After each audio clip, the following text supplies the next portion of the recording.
how to turn off active on TikTok. So if your TikTok account indicate you are always active online and you want to turn off your status on TikTok, then this video is going to walk you through how to do this step by step. So if none of this you found this often informative, please don't forget to like and then subscribe. Now, to turn off active status on TikTok, all you just need to do is go ahead and open the TikTok app on your phone. This could be on Android and it could be on iPhone.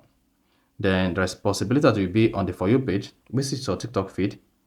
Now, go ahead and click on Inbox on the navigation.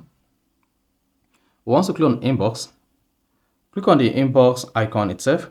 Then here, if you have your status active just like this, you're going to see a dot in form of a green dot beside the Inbox icon.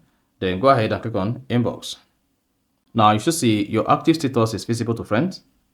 To turn off your active status, just click on the Inbox and then you should see activity status, then turn this off. Now, once you turn that off, then that's going to disable your activity status on TikTok. So that is basically how to turn off active status on TikTok.